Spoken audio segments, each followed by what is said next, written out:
his career when Charles Nagy has pitched on exactly 4 days rest. At first, Frank Pulley, National League at second, Joe Brinkman, American League at third. Grissom slaps one to center. Lofton's right there.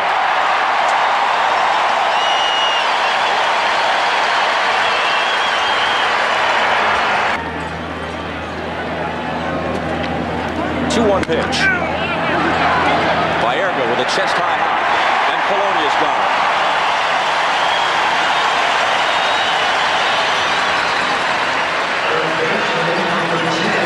It's a half slider, half curveball, and as you called it, Bob, that's exactly what he calls it, a slurve. Left center field, Lofton and Bell in pursuit. One bounce against the wall. Chipper Jones, who doubled in the first in Atlanta in Game 2, does the same here. That's interesting there with Nagy. Jones is second, 2 down. And McGriff lines one toward the right field corner. Ramirez won't get it. Jones is going to score. The Braves are on the board. McGriff will stop at first. With 2 down, a double by Jones and an RBI single from McGriff. And the Braves leading the series 2-0. Fastballs, he doesn't throw that hard. He can't throw hard enough to get it by. He's got to be down with a sinker low and away. Center field, left center actually. Vizquel goes back. Bell comes in. Watch for the collision. They avoid it, and Vizquel definitely would have been the loser if those two had met with any sort of force. Now Smoltz. 2 no decisions. Jimmy Williams there telling Chipper Jones to drop back at third now with 2 strikes on Lofton. Punch toward the middle, a base hit.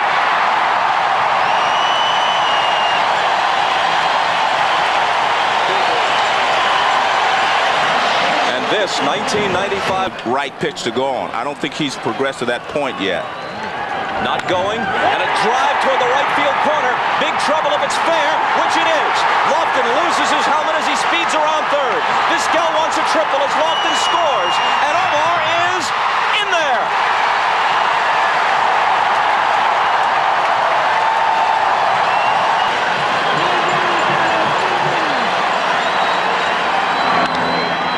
Hit toward first. McGriff's going to take it, but Vizquel is going to score, and it's 2-1. Baerga with an RBI groundout. Grip. Well, his out pitch again is that slider, so. The 2-0 to Bell. Jones to his left. Throws on the run and gets him. But you see, he can throw your fastball 2-0 because he has good movement on it. 1954, went on the road, lost the first 2 of the series at the Polo Grounds to the Giants, came home to be swept. Here's Lemke. That'll do it in the bottom of the first. But the Indians strike back with 2 and lead it 2-1. Very, very unselfish decision by you. Could you have played? Well, I could have played, but there's no doubt that I was injured and I wasn't 100%. But my teammate's out now. But you know, you always want to go out there and play. If you're not 100%, you don't want to handicap the ball club, and I felt I might have been doing that at the time. And the 0-1 pitch from Nagy. A fly ball, routine in right field for Ramirez. And there's the second out.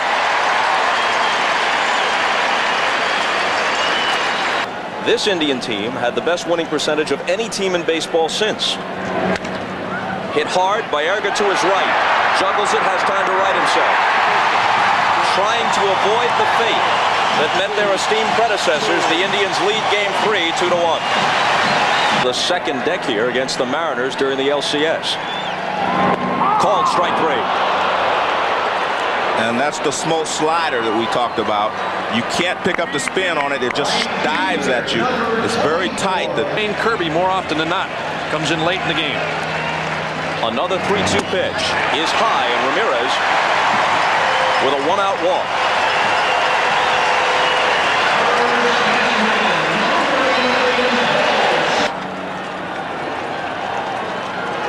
And the 1-2 is a called strike 3. Second strikeout of the game and the inning for Smoltz, and that'll bring up Alomar. And again, that shows you that his fastball is starting to hop a little bit. He came right back from the changeup with a fastball right down the middle. And he struck out the side with a walk mixed in. After 2 at Jacobs Field. 2-1 Cleveland. And then the next week you may hit 200. That averages out to 300. And Belliard will take a seat. Nagy's first strikeout. So your point being even the best hitters don't hit 300 against the Sandy Koufaxes or the Greg Maddoxes. They hit 400 against the chumps and try and hang in there against the best. That's what you're going to get from these guys as you look at Javi Lopez in the Braves dugout. A little tape job. Grissom swung at a bad pitch out of the strike zone. And Nagy has fanned the first 2 in the 3rd. Out of the strike zone. It's a fastball until it gets out in front of you about 3 or 4 feet, and all of a sudden the bottom falls out of it. Polonia bloops one into shallow left. Albert Bell coming on to make the catch. A very quick 3rd, and it remains 2-1 Indians. Then his opposite number tonight, Charles Nagy, each born in May of '67. Lofton with a drive into right center field, and that ball will bounce at the base of the wall, and he's going to stop with a double.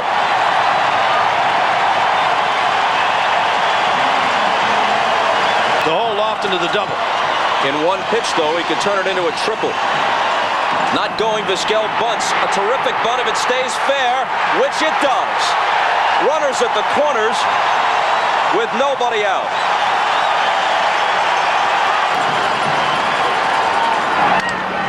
Pitch, line to left, coming on Polonia, can't get it, tried to short hop it, Lofton scores. Vizquel stops at second, another RBI for Baerga, 3-1 Cleveland.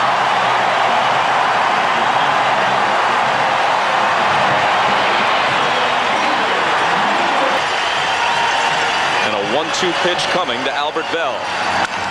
Hit hard toward the middle, it's through. Vizquel is going to score, an RBI for Bell. Grissom has trouble with it in center, but Baerga, who's not very speedy, stops at second base. 4-1 Cleveland.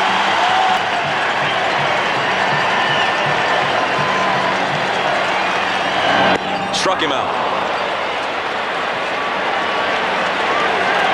Again, he's gone to another pitch now. That's something you very rarely see. That's 2 changeups. Empty. Doubtful that the runners would be going. Thome strikes out a lot. They're not going, and he walks to fill the bases.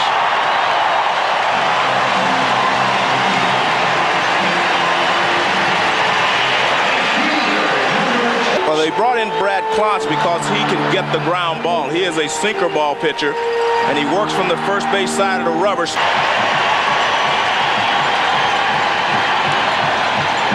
And the 1-2 pitch. Hit hard, but a double play ball. Lemke to the bag himself, and the throw to complete it. Klontz comes in to get a double play ball. That's what he does. But 2 more score. It's 4-1 Cleveland, and we're back after this.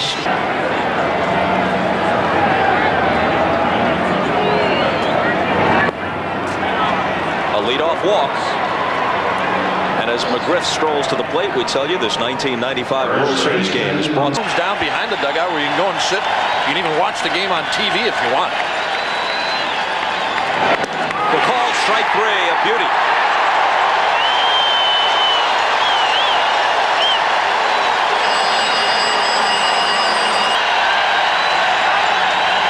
The 1-2. And Justice hits it toward Thome, who knocks it down with his chest and may still turn the double play. They don't, though, with Justice legging it out at first. Absolutely. I mean, the sinker off the outside corner, backdoor breaking balls every once in a while, trying to drop one down low and inside. He whistles one to center for a hit. Justice stops at second with 2 down. He was going to cut down on his swing tonight. The dangerous Lopez. Wraps one toward Vizquel. Flips it to Baerga. And the Braves are done in the 4th. To the bottom half with Cleveland still leading 4-1.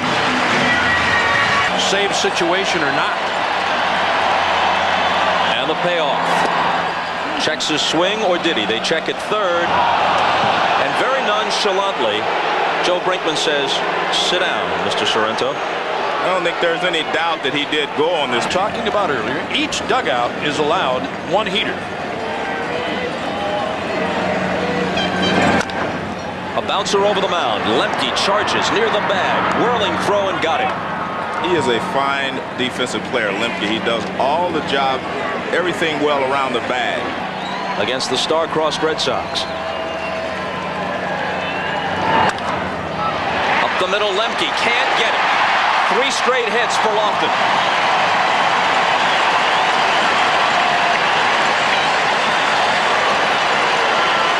Handle the bat. First 2 hitters for the Indians are 5 for 5. Here's Vizquel running on the first pitch. Bluffs the bunt to protect him. Good throw. He's out for the first time in this postseason.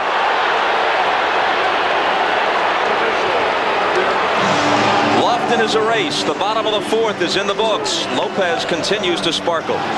Will change. You're talking about the Cardinals, Bob, under a new manager now, Tony La Russa. Baerga at second. Throws the other second baseman, Lemke, out. And La Russa's going to find out what Bobby Cox was talking about. Bob, in all those years with the A's, with power and pretty good pitching. Big turnaround in St. Louis now. To shortstop, Vizquel. One shortstop takes care of another. 2 quick outs, and now Grissom. But he felt bad on the stage of the World Series to make an atypical play for him. Grissom hits it the opposite way. Sorrento, a diving stop. Does he have time with Nagy covering? He did, but he threw it away.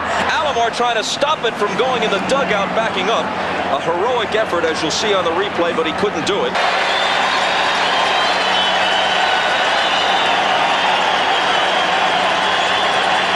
Grissom taken off for third. They've got him there. I don't know what Grissom was thinking, but Nagy simply stepped off. This will be a 2-2 pitch from Klotz. In the air to right. Justice scarcely has to move. I told you.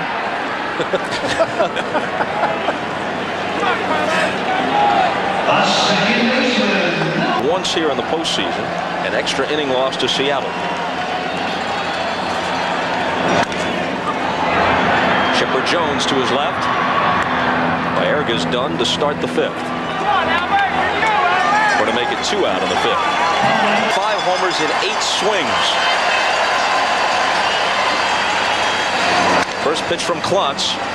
Hit to Belliard. Does he have time to recover?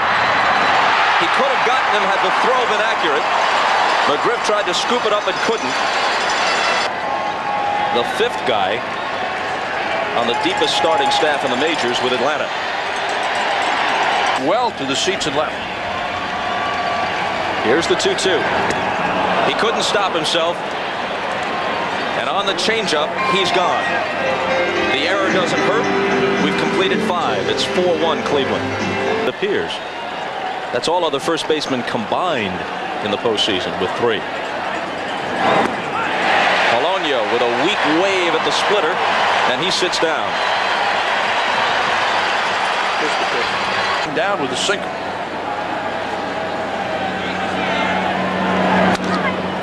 Reaches for it, sends a soft fly into shallow center. Lofton coming on to make the catch.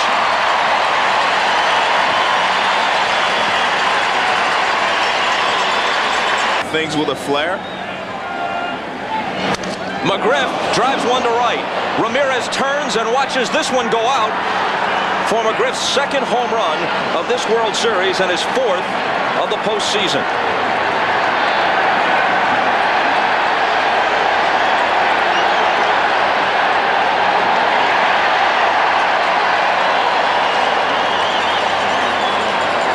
That got out there in the blink of an eye. And this was not a bad pitch by Nagy. It was down. But he also mentioned he'd like to have a 5 or 6 run lead just to give Mesa some innings. Vizquel at short.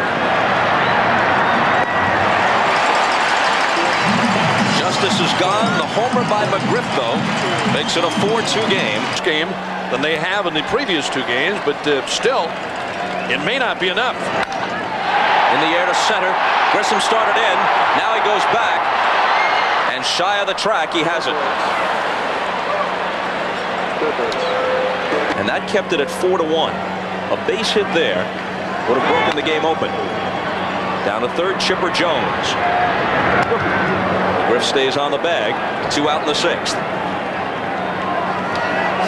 I think in the Cleveland Indians' mind, though, Bob, they're in good shape in this ball game. They are 1 hit, no walks, 2 strikeouts. Sorrento goes down swinging. It's a perfect 6th for Merker. On to the 7th, 4-2 Indians. $1 billion. But it was just a bit low. That one isn't. On the first pitch, as we go to the 7th, Ryan Klesko with an opposite field home run, and he's come to life tonight. Robbed of a hit his first time, singled his next, and then launches a rocket into the seats in left center on the first pitch of the 7th. So solo homers by McGriff and then Klesko have made this a 1-run game. Well, he talked to us before the ball game about going back through the middle and cutting down on his swing. You know, the possibility of Nagy giving him 6 good innings and then getting to the bullpen. He's given up 1 here in the 7th. Hop up toward first baseman Sorrento. Into foul ground he goes for the catch. Here in the 7th. The count 0-2 to Lepke. 1 out and nobody on. Lofted in center field. The ball hit fairly well, but Kenny backs up and takes it. Go ahead. I'll say Berra. 40s, 50s, and 60s for the Yankees. Good guess. Hammered to the right side. Smothered by Sorrento. Underhands to Nagy. Covering. Good play. Smith robbed of a pinch hit. Vizquel. Clance and Merker have given the Braves a chance in this game. Hammered to short. The new shortstop is the rookie Mike Mordecai. He throws low, and McGriff bails him out. Well, there's an old saying in this game, the ball will always find you. You go out. Always caught the games. Greg Maddux pitches. I talked to him before the game. That's what he told me. He said probably on Thursday. And there's a walk for Lofton. Aboard for the 4th consecutive time. Of course, the Braves are hoping. The whole question is moot, and Maddux is done for the year. And went back. Vizquel, the switch hitter, now from the right side against Merker. There he goes. And the pitch is bounced to the right side. Lemke is able to get back. Throws over to first, and he is mindful of how daring Lofton is. He checked him twice. He knew he had time to get Vizquel.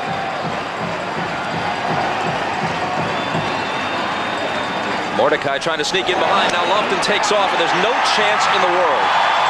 Well, not only that, that was a bad play by Merker. Anytime your shortstop is standing at the bag, you either have to step off or throw to second base. Off if you don't want to throw to second. Now Lofton dancing down the line at third as the pitch comes home to Baerga. Hit toward the hole. Mordecai from the outfield grass can't throw as he slips. And the speed of Lofton produces a run. And as I said earlier, he loves the stage. He likes being the focus, the plate away, just so he will swing at it. He looked like he was taking all the way, didn't he? Yeah, the way he was standing up there, it appeared that he was going to take a different set of signs here. Here comes the 1-2 pitch. Change up. In the dirt, but he wasn't able to check his swing. Lopez tags him to make it official. But a huge run comes home in the 7th for the Indians to pad their lead. They got one more run there. I think he would have been out of the ball game if they wouldn't have gotten the run in the bottom. Grissom swings on the first pitch. Ramirez sprinting back in right, and this ball hits the top of the wall. Grissom on his way to second and in with a leadoff double. I think they left him in one pitch. Nunez 0 for 3.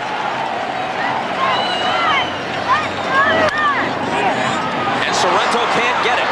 It's by the diving first baseman. Grissom is waved home. RBI single for Polonia. And we're back to what I said earlier in the ballgame, risk versus reward. Just getting Polonia out, would have been the purpose? I still don't understand why it was so important. There goes the runner with the pitch down and in, and Polonia steals second. The ball squirts away, but he's able to hold there after thinking about bolting for third. And again, it was very easy.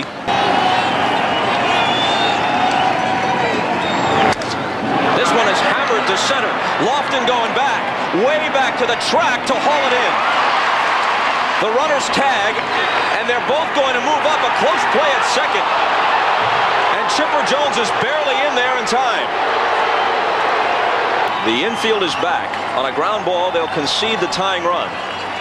That or a fly ball could tie this game. A base hit could give them the lead. Baerga boots it. Does he recover in time? No, safe. The game tied, and runners at the corners, still only one out.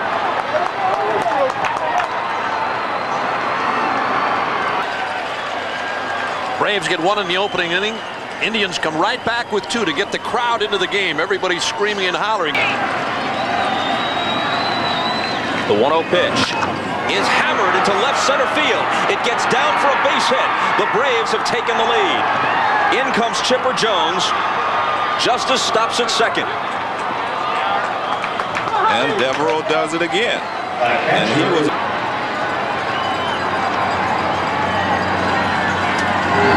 Lopez now grounds one to the right side. Baerga will try to turn two. Vizquel up in the air brilliantly on the pivot.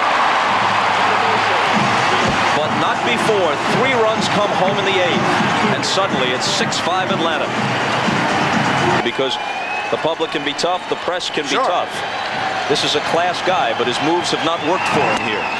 A walk to Ramirez. You know, it's not a second guess by any means, Bob, because it's something that he told us before the game. That if he gets 6... He wouldn't bring rollers in here in the 8th inning if he has to. Hit hard, base hit. Ramirez to second, around second, stumbles a little bit as he heads for third. Justice's throw is cut off.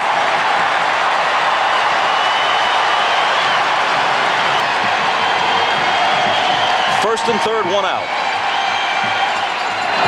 On the first pitch, he hits it between McGriff and the bag. The game is tied. Kirby, the pinch runner, to third. Stopped there by Newman. Alomar on his way in with a double, and he pumps his fist as he gets there.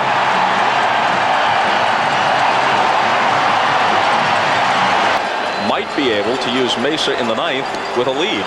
You're right. With a lot of luck, really. Well, to be perfectly honest with you, even if he does not get the lead here, I think he has to use Mesa. That's what he's...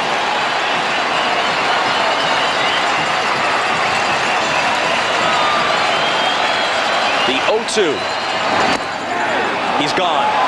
Needing a strikeout. That's what Waller's got. And on 3 pitches. And you have to give Javier Lopez a lot of credit there. In a 2-for-4 night. Tied at 6. Hit sharply, Lemke. They'll tie it, but leave him loaded. To the 9th at Jacobs Field, game 3, all even. 9th inning. Indians went out to win that game in extra innings. Lemke hits this one hard to deep right, and Ramirez will have to play it off the wall, and Lemke's going to be held to a single. Well, if you can get around on a ball thrown that hard, and so he can throw him another high fastball. He gets the bunt down. Perry, Baerga covering. So a good job by Mordecai with 2 strikes. Very good job, because Mesa knew he was bunting and he was trying to throw another high fastball, which he did, but Mordecai does a better job this time of getting the bat out in front.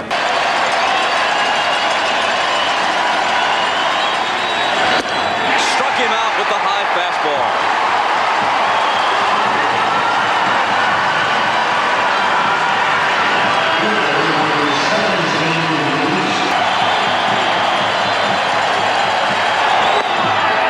He lost it. He was was ahead of him 0-2. Polonia battled him and earned that walk. Third baseman number 10, Chipper Jones. Again on 2-2. Hit hard, and Perry scoops it up, preserving the tie. Perry just in. And what a play he made.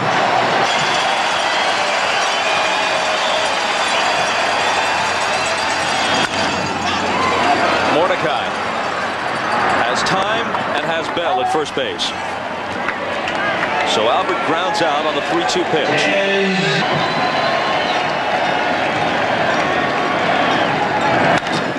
In the air, left center field. Polonia calls. 2 out.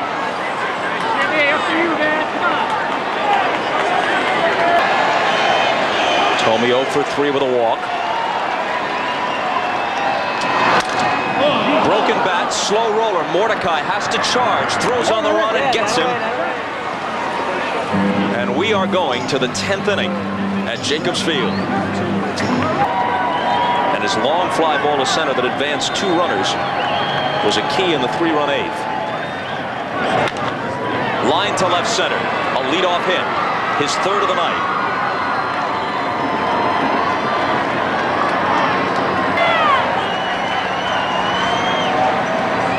Base of the Justice. Hits softly into right. Ramirez comes on, makes the catch.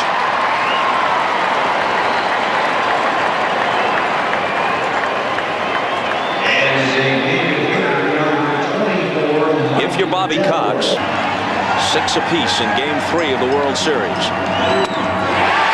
And Devereaux goes down swinging.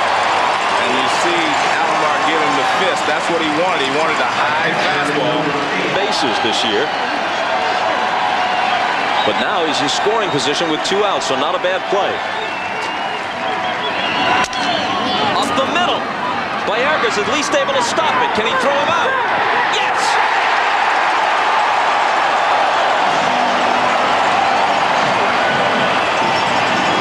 The Indians with another chance to win it when we come back after this from your local station. Perry next, and then Alomar. And a leadoff walk.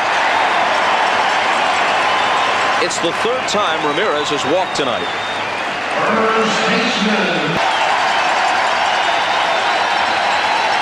Not going. Struck him out. That's okay. I still think that it's worth the risk in that situation. Yeah. You have to, they still have to throw him out. And their ability to come from behind, they've done it so many times this year. He's going again. And here comes the throw as the pitch is a ball. It's high, and Ramirez is in there with a steal.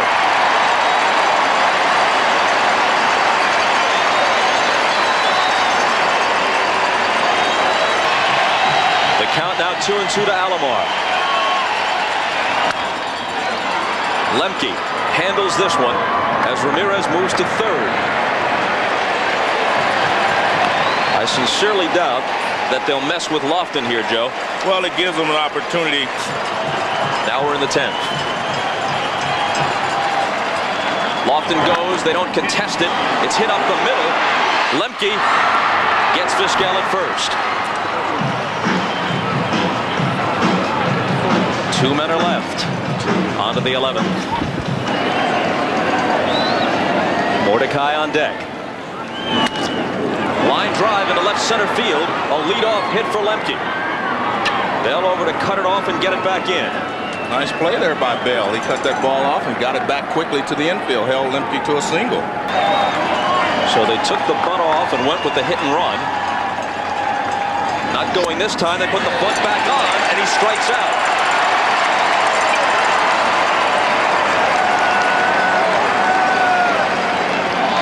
Run and move. I mean, try to create something.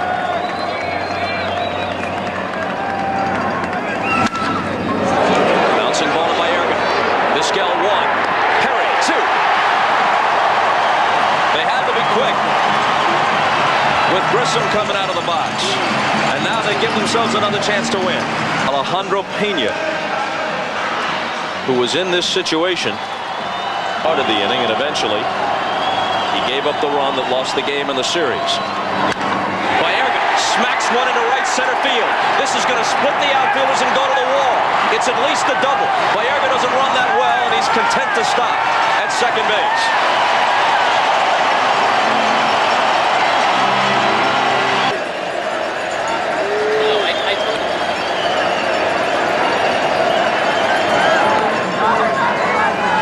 Talk about, the intentional walk. Why don't they just tell the guy to go to first base? It's because of situations like that. I've seen it happen a couple of times where his last sacrifice was just 16 years ago in 1979. I guarantee you he's sitting fastball here and trying to go.